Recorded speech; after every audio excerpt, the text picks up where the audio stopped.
Um, First, an explanation of why this is on a CIHT slide, and that's because that's the route my invitation to speak kind of came through a slightly circuitous route. I'm going to be talking about safety culture, particularly within the oil and gas industry, because that's where we do a lot of work. Also a little bit in mining, and also in highways, because that's my background originally. And if we decide to go kind of way back into looking at safety culture, the earliest example I'm going to throw at you today is from 1625, when the King of Sweden decided that he wanted a ship built. So obviously shipbuilding, that's an industry. Let's look at the safety culture within that industry. Took them 3 years to build the ship, lots and lots of changes as they went along.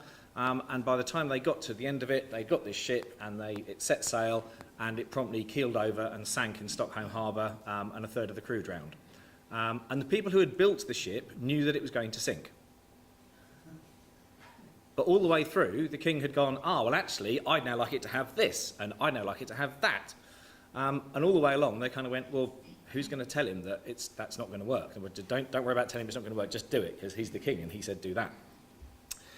And the reason that the Vasa is a particularly good example is not just because of that idea of kind of managerial resilience to either regal or political influence and pressure, but also because Vasa rhymes with NASA. And if you actually look at what happened in the Challenger disaster and the Columbia disaster, it's a lot of the same things happening again. In the go-no-go decision for launch with Challenger, there was a meeting where they said they knew about the problem with the icing and the O-rings, and they had a meeting and they decided that they weren't going to launch. And the political pressure came back on, well, actually, it's really embarrassing for us if we don't, and we've already put this launch off, and da-da-da. And the guy who was in charge of that meeting was asked to take off his engineering hat and put on his management hat. And they had the discussion again, and they made the decision to launch, and it blew up. So it's those kind of things where actually within any organisation, it's how you actually go to speak to power and tell them about what is and isn't possible and what you are and aren't prepared to do, and taking on that technical role. Big step change in terms of oil and gas industry, particularly in the UK, but also the whole of the North Sea and worldwide. Piper Alpha, 1988. 167 deaths. As a result of that, the North Sea oil and gas industry decided that they were going to work collaboratively. Safety was no longer going to be in little pockets here and there. They would work collaboratively, and the Step Change Initiative was formed. And as a result of that, a whole load of changes were made that have made the North Sea much safer ever since. So how is it that we then get to 2010, and this photograph arrives in my inbox one morning from a colleague who's doing some work in the Gulf of Mexico, saying, blimey, you won't believe what we saw last night. And that was the Macondo blowout, which then became the massive environmental disaster that we think of. But 11 people died in the explosion and fire, as well as the massive environmental impact of that incident. In between those two, 2005, you may remember the Texas City refinery blew up. If you're interested in that, Andrew Hopkins' book, Failure to Learn. He wrote a book called Lessons from Longford about a petrochemical plant in Australia that blew up. And lo and behold, when the Texas City refinery blew up, he was involved in the investigation into that as well. And there's an awful lot of interesting, not in kind of petrochemical speak, it's written as a book that will actually work for lay people, like myself, because although I work in oil and gas, I'm a road safety person. But an awful lot of the lessons in there are around not focusing too narrowly on different areas of safety. BP in particular had done fantastic work on personal safety issues. They'd done some work with Paul. They'd done some work with my team when I was at TRL, and they'd done an awful lot on personal safety issues. So they'd done a lot of work around fatigue, they'd done a lot of work around seat belts, and they've done a lot of work around slip, strips and falls, and a whole load of that, sort of good, solid, normal health and safety stuff. But they'd taken the fact that they were reducing the casualties they were having on the personal safety side as an indication that everything must be okay with process safety. And process safety doesn't really work like that. Process safety ticks along with things going wrong until suddenly you end up with a catastrophe. It doesn't happen in ones and twos. And so you need to know which sort of safety you're addressing and actually make sure that you're not leaving out another bit and that things haven't gone wrong just purely because you're overdue for something catastrophic to occur. And actually, if they'd properly learned some of the lessons from Piper Alpha, then the outcome from what happened at Texas City would have been different, because offices wouldn't have been cited where offices were cited. If the offices hadn't been cited where they were cited, then the explosion wouldn't have caught that. And it was because they were doing some building work, and so they got people in temporary porta cabins within what should have been a designated safe zone. Very, very similar to some of the adaptations that were made on the Piper Alpha platform.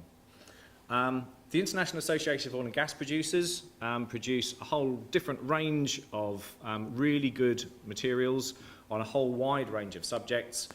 2013, they put this out, which was Shaping Safety Culture Through Safety Leadership. Echoing some of what Paul said, the leadership element of this is absolutely critical.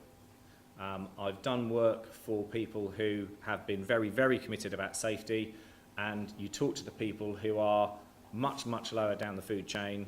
We're talking about, kind of subcontracted drivers, and they will say, oh, well, they talk a lot about safety, but they don't really mean it. And if you talk a lot about safety, but the people who are implementing everything think that you don't mean it, you won't get safety. If you can fake safety, it doesn't actually matter if you care about it or not. If you can fake caring about it, to the point where it convinces the people who are actually doing it, you'd end up with better safety performance than if you really believe in it, but you can't convince the people who are the end users. And one of the things that, again, BP managed to do was they went through a process of doing a lot of acquisitions. And they discovered that in some cases, they'd look at the safety data for a company before purchase. They'd then buy it and think, well, actually, hang on a minute, we've got a whole load of stuff kind of coming out of the woodwork here. What's going on? And so the first thing they did after an acquisition was they ran a safety culture survey. And the safety culture survey included all kinds of things that weren't safety related, like, do you feel that your manager or supervisor is approachable? Do you feel happy working for the company? Do you think of us as, do you think of this as being sort of something you're going to have for a long career, or do you think this is just a job? And the people who were there who felt more valued and more appreciated by the company, and who felt that this was, sort of a long-term thing for them, had better safety performance than the people where they said, no, actually, I don't really think my manager cares about me, all that kind of thing. And so from that, they could tell whether the accident data they were getting was actually a realistic reflection of what was happening on the ground, or whether there was a whole load of stuff being covered up. Now, what they didn't manage to uncover was whether that's because people who feel more valued and more bought into company culture, etc., behave more safely, or whether it was just that managers who manage people well manage stuff well. They manage the people's behaviour well. So if they manage them well in terms of them feeling valued and all that stuff, it will also make them behave more safely.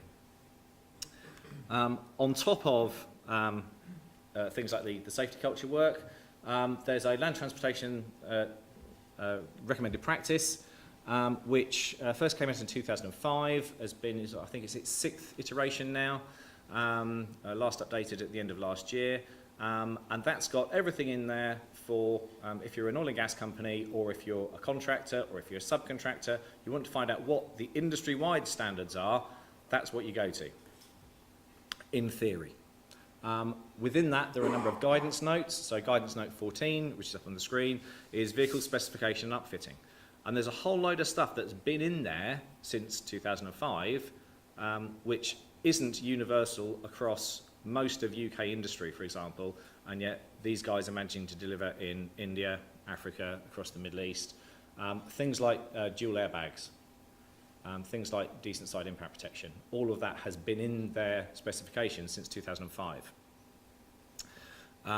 Added on to that are individual company initiatives, which then become industry initiatives, such as the Hearts and Minds initiative, which grew out of some work that was done by Shell and is now an energy industry standard. And they'll also do encouragement of good practice. So most of the companies now will look at NCAP scores in procuring vehicles, which in some of the locations they operate is very challenging. They're now looking into ADAS systems. They'll have company specifications. If your vehicle, your own personal vehicle, doesn't meet that company specification, you cannot drive it for work. They'll also have recommended specifications, so they'll be putting stuff out and working with their staff who don't drive and trying to persuade them that they should be taking some of this stuff on, and they'll promote safer vehicles more generally. They will have safety programs whereby I now always hold the handrail while going up and down stairs, because I've done so much work in the oil industry, it kind of gets drummed into you. Carrying cups with hot drinks in with no lids on. Complete no-no in the oil industry. And it seems ridiculous, but it's that level of safety that then permeates through everything else, which in the companies who are doing it well, makes a real difference. These are from some drivers from one of our clients who have annual training. Their company requirement is that they have to be trained at least once every 3 years, and they've decided that they want annual training for all their drivers. When they do have an incident, they had an incident 5 years ago where a guy was run into from behind on a slip road. They had an incident 2 years ago where a small deer jumped over the central reservation and the guy was in lane 2 and hit it. It took them 8 months to get that signed off because their safety performance is so extraordinary that they're examining all this stuff in ludicrous detail.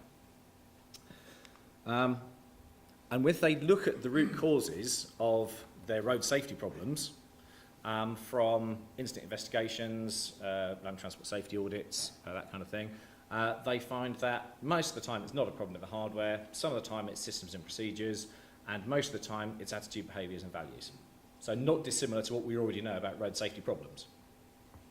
What they then do about it, these are engineering-led disciplines.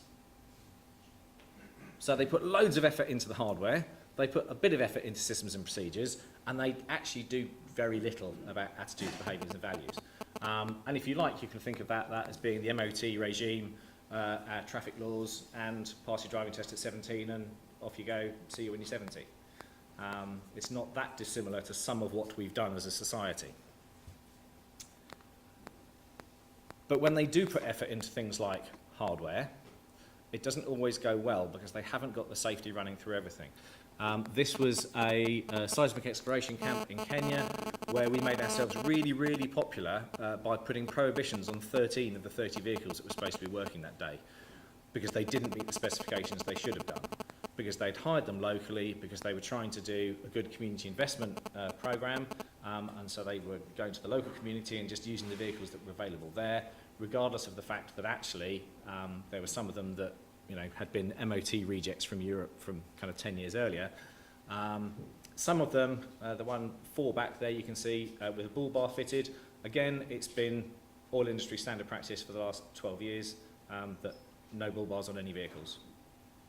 Some of them had no insurance, some of them had defective roll cages, all sorts of other things. So they went away and the following year came back with this. Fantastic, brilliant, new fleet, everything's professionally fitted out, great expense, managed to come up with a system whereby they could sort of lease these to the local population and pay them enough that eventually the vehicles became theirs, and it was wonderful. And then they took all of the standard Toyota bumpers off them and stuck these solid metal girders on the front, which, given the fact that on both occasions the reason we'd been called in was because they'd had fatalities, and those fatalities had been child pedestrians who'd been hit by vehicles, didn't strike us as a very bright move. So they hadn't gone through, they'd gone with kind of the letter of what was in the standard, but they hadn't gone with what the underlying issues were. Another issue is where you've got contractors and subcontractors. What happens with the contractors and subcontractors? What happens with customers? These have never come close to meeting oil industry standards. But these were, oh no, these are customers' vehicles that are subcontracted, and so they don't actually fall in scope. It's amazing the amount of stuff that doesn't fall in scope. If you have an oil industry vehicle that crashes and kills the driver or the passenger, that death counts. If you kill a third party, that doesn't count. So because you tend to be in the bigger, safer vehicles and you're hitting pedestrians, children, people on mopeds, people in vehicles with less crashworthiness than yours, those don't count towards the industry stats. Daily safety briefings for all the drivers. That's great, but when the guy who's the safety officer comes out wearing his sandals and everyone else is supposed to be wearing their safety shoes, it undermines. Little things like that completely undermine the message that you're trying to put across, completely undermine all of the other safety work. So you have to be consistent all the way through. And the Dubai dry dock disaster, if you aren't familiar with it, this was 2003. A lot of vessels in the dock, in there for dry dock. The dock gates were damaged as this vessel went in, and they got 2 quotes for getting it repaired. One of them was a little bit lower than the other one, and they said, and we can get it done straight away. You can empty the dock, you can start all your repair work on the vessels that are in there, and it won't be until you can get going. The other lot said, well, we'll have to repair it, but it's going to delay you by a week. So guess which one they went with? Great safety, but when there's the conflict between getting the job done and getting it done safely, they went for the cheap guys and ended up with a 12-metre high tidal wave of water going through the dry dock. Vessels capsized, the people who were working in those vessels, fitting them out, drowned. The official death toll, I think, is 29, but the actual death toll, they think, is probably near about 130, just in terms of people being prepared to actually say what had happened. Mining, again, this was an audit in South Africa on a platinum mine. Fantastic bit of kit. They've done this so that they can drill right up to the face, and they don't have to have anyone in the area where a roof fall is most likely, which is fantastic. They put a lot of effort into this. However, given that we're there to do a transport audit, they sent us a vehicle on day 1 that had no seat belts. That went away. They sent us back a vehicle that did have seat belts, but 2 of the seats weren't properly secured to the floor. At the end of day 1, they sent us a vehicle that had a hole in the headlight. So lots of effort going into this, not a lot of effort going into some of the other things and the reasons we were there. And just to throw some stuff out about the situation here and what's going on here, this is a vehicle. We can see some nice chevrons on the back, which we all know means safety. We can see that their employer is a member of the FORS scheme, but this guy was stopped for being on his mobile phone and then found to be under the influence of cocaine. 2 more vehicles from the FORS scheme, one highway maintenance vehicle on his mobile phone, and the guy in the tanker had committed various tachograph and driver's hours offences, which ties back in with Paul's presentation. This guy had his car seized for no insurance while he was on his way to his job as a site supervisor on a highways project. So if you've got the supervisors in uninsured vehicles, how well is safety actually working in our own industry? If we're going to engage with other industries in the public, we need to put our own house in order. And you don't get your highway maintenance truck that far off the road without falling asleep at the wheel. So it ties right back in. And if he had managed to get back to the depot, he's still got to drive home. And we have a responsibility for that as well, in terms of the way we organise our work. And I'll leave you with that. A commitment to safety should not be a priority, but a value that shapes decision-making all the time at every level. Our challenge is how we make it a value that we all actually live. That's it. Thank you.